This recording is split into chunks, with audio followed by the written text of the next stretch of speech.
Saudara, ke informasi lain, Dirkrim Polda Lampung hari ini menggelar olah TKP kasus polisi tembak polisi di Lampung Tengah. Motif penembakan dipicu sakit hati pelaku karena disinggung korban bahwa istri pelaku belum membayar arisan online. Kasus polisi tembak polisi kembali terjadi. Insiden penembakan polisi dilakukan aparat Polsek Wae Pangubuan, Lampung Tengah. Kapolres Lampung Tengah menyatakan motif penembakan dipicu sakit hati pelaku karena disinggung korban bahwa istri pelaku belum membayar arisan online. Motif daripada penembakan tersebut adalah rasa dengki, sakit hati. Pelaku merasa sudah tidak bisa membendung rasa sakit hatinya karena sudah menyinggung ke ranah keluarga bahwa si pelaku menyampaikan melihat sendiri di grup WhatsApp mereka, si korban menyampaikan bahwa istri dari pelaku tidak atau belum membayar uang arisan online. Korban Aibda Ahmad Karnain meninggal setelah ditembak pelaku tepat di bagian dada sebelah kiri.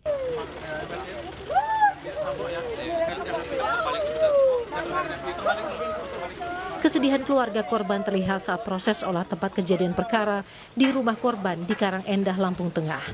Proses penyidikan kini tengah dilakukan Polda Lampung termasuk melengkapi berkas perkara. Rencananya sidang etik akan digelar Kamis lusa. Segera diserahkan kepada jaksa penuntut umum. Kemudian juga dari kode etik profesi terhadap terduga pelanggar kode etik profesi, yaitu adalah Aibda RS tersebut, saat ini juga tengah dilengkapi guna nantinya dalam waktu minggu ini kalau tidak ada halangan, yaitu hari Kamis tanggal 8 September 2022 akan dilaksanakan sidang kode etik profesi Polri. Jenazah korban kini telah dimakamkan di kampung halamannya di Lampung Barat. Sementara pelaku dijerat dengan pasal 338 KUHP dengan ancaman 15 tahun penjara. Tim Liputan Kompas TV. Saudara, keberadaan polisi dan penggunaan senjata api yang seharusnya untuk pengamanan masyarakat justru diselewengkan untuk melawan hukum. Bagaimana proses hukum kepada pelaku? Kita akan bahasnya bersama Kabid Humas Polda Lampung, Komisaris Besar Polisi Zahwani Pandra Arsyad. Selamat malam, Bung Zahwani, Pak Kabid Humas. Iya. Selamat malam, Mbak Saiman. Iya. Dan selamat malam para pemirsa. Iya, ini menjadi hal yang menyita perhatian juga karena baru saja ada kejadian Inspektur Jenderal Polisi Verdi Sambo. Dan kebetulan terduga pelakunya atau tersangka, sudah tersangka sekarang sudah tersangka pelakunya dari lingkup Provos yang merupakan Propam. Betul ya? Ya. Iya. Baik, perlu kami luruskan dulu bahwa tersangka RS ini adalah anggota atau sebagai KSPKT, Sentra Pelayanan Kepolisian Terpadu, dan dengan surat perintah menjabat sebagai pejabat sementara Kanit Provos.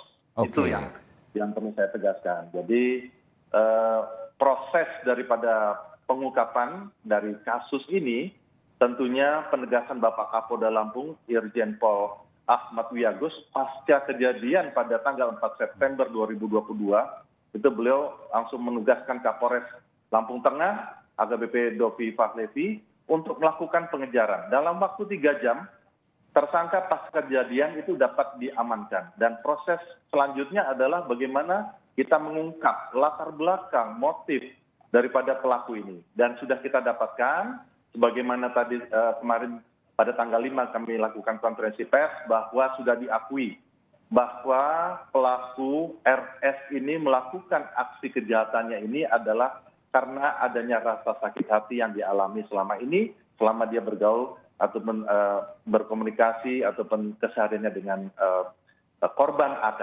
Begitu Mas Aiman. Iya, jadi yang bersangkutan ini sakit hati karena istrinya diejek, kurang lebih begitu ya, terkait dengan arisan online. Seperti apa sesungguhnya, Pak Zahwani? Ya, betul sekali.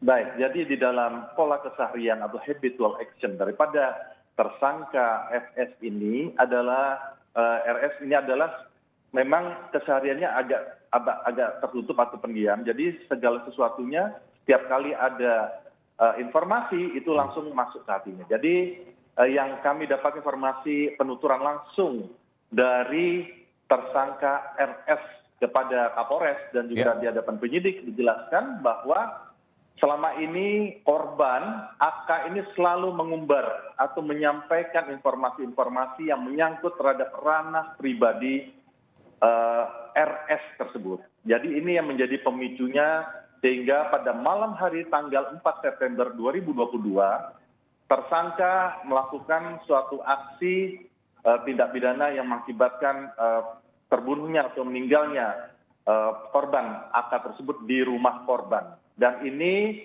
didengar langsung, tidak disaksikan langsung, tetapi didengar oleh pihak keluarga. Ini yang situasi yang terjadi pada malam hari itu, Mas Aiman. Jadi berupa apa?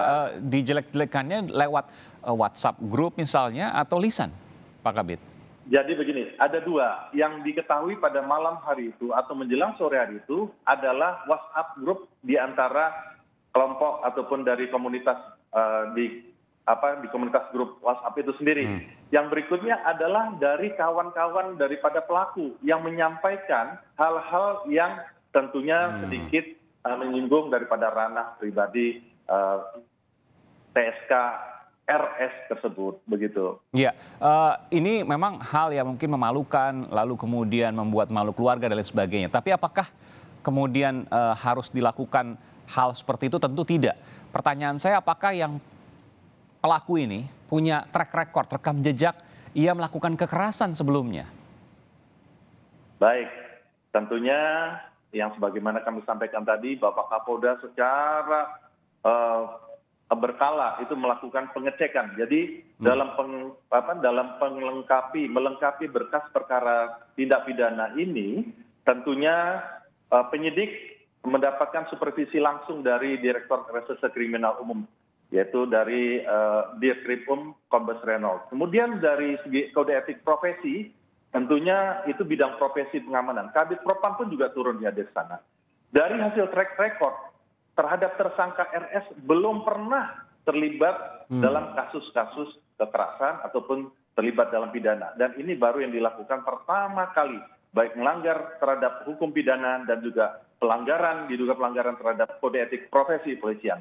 Bahkan ini yang kami lakukan, apa yang menjadi komitmen Bapak Kapolda Lampung, Irjen Pol Ahmad Wiagos memberitakan kepada penyidik, baik Satreskrim Polres Lampung Tengah dan juga mensupervisi dari Direktur Kriminal Umum dan juga dari Bitpropam, secara simultan, secara paralel, berkas perkara itu dalam waktu 48 jam. Artinya kejadian pada tanggal 4, tadi hari ini, yaitu hari Selasa tanggal 6 September 2022, kami sudah melakukan reka adegan ataupun rekonstruksi di 3 lokasi yang saat ini masih berlangsung. Ini dikandung maksud adalah untuk mempercepat proses daripada berkas perkara untuk diserahkan kepada jaksa penuntut umum, Mas Aiman. Karena bagaimanapun juga kepercayaan publik terhadap Polri melalui penyidikan perkara ini harus betul-betul dibuktikan. Ini tentu apresiasi terhadap jajaran Polda Lampung. Tapi saya ingin bertanya juga, kalau seandainya hal seperti ini kan provos ya, walaupun dia pejabat sementara. Provos itu kalau kita kenal kan polisinya polisi. Sama juga propam gitu. Lalu kemudian prosesnya ketika ada sesuatu hal yang tidak mengenakan kebetulan terkena dengan dirinya. Kenapa kemudian, ini pertanyaan sesungguhnya mendasar, kenapa kan seharusnya dilakukan proses etik atau penegakan hukum, katakanlah mungkin pasal perbuatan tidak menyenangkan atau pencemaran dan lain sebagainya, itu bisa kemudian diajukan secara hukum. Tapi ini kemudian tidak dilakukan, lalu kemudian mengambil jalan pintas dengan melakukan eksekusi terhadap teman sekantornya di Polsek Pengubuan. Nah, ini yang menjadi pertanyaan, kenapa kemudian bisa seperti ini? Apakah kemudian ada hal yang terlewat terkait dengan katakanlah misalnya tes psikologi atau hal yang lain? Karena ini tentu menjadi pertanyaan. Aparat yang memegang senjata lalu kemudian mengambil jalan pintas hanya karena hal-hal yang memang bisa diselesaikan lewat hukum. Ya, yang pertama adalah setiap anggota Polri tentunya dengan tugas atau beban tugas yang akan dilakukan ataupun yang akan diemban tentunya ada di bidang operasional dan di bidang pembinaan. Namun kesemuanya itu harus melalui suatu prosedur di mana kami sudah ada suatu dasar hukum yaitu syarat-syarat kepemilikan senjata api atau amunisi itu berdasarkan surat keputusan Kapolri nomor Cap 82 tahun 2000. Itu salah satunya. Kemudian juga kita sudah ada suatu program prioritas Kapolri. Dalam hal ini adalah program prioritas Kapolri, yaitu di program ke-14. Salah satunya peran daripada atasan langsung yang senantiasa melakukan pengawasan terhadap kegiatan anggota. Berarti di sini harus ada namanya simbiosis mutualisme, artinya adalah hubungan sebab akibat. Tidak hanya pimpinan itu atau pimpinan daripada satuan itu hanya memerintahkan kepada anggota. Disinilah bentuk pengawasan yang harus dilakukan.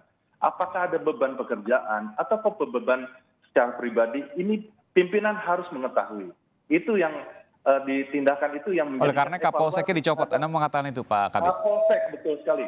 Betul sekali. Itu yang dilakukan dari penilaian pimpinan terhadap Polsek, di mana tempat tersangka RRS tersebut bertugas, ini setidaknya harus bertanggung jawab dan juga mengevaluasi terhadap kinerjanya. Ini yang menjadi tugas tanggung jawab. Apalagi kita sekarang sudah ada Perkap nomor 2 tahun 2002 tentang bentuk pengawasan melekat terhadap tindakan ataupun terhadap aktivitas anggota di lapangan. Demikian Mas Aiman. Dan dua polisi ini, baik pelaku maupun korban, kedua-duanya adalah Bintara senior, betul ya Pak? Betul Kabit, sekali, betul sekali. Bintara senior berpangkat Ajun Inspektur 2 polisi. Keduanya berpangkat yang sama. Iya. Betul. Dan ini tentu miris apa yang terjadi dan apresiasi terhadap kerja cepat dari Polda Lampung atas kasus ini untuk menangkap pelaku dan juga kemudian melakukan proses etik terhadap atasan yang bersangkutan. Tentu ini menjadi hal yang menjadi catatan. Semoga tidak terjadi lagi di kemudian hari. Ada kasus yang kemudian kita hari ini masih terus bahas, ya, ini kasus Irjen Verdi Sambo, dan di Lampung juga ada kasus yang meskipun kemudian langsung dilakukan proses penegakan hukum yang cepat di sana. Terima kasih Kabid Humas Polda Lampung, Komisaris Besar Polisi Zahwani Panda Arsyad. Terima kasih. Selamat malam, sehat selalu.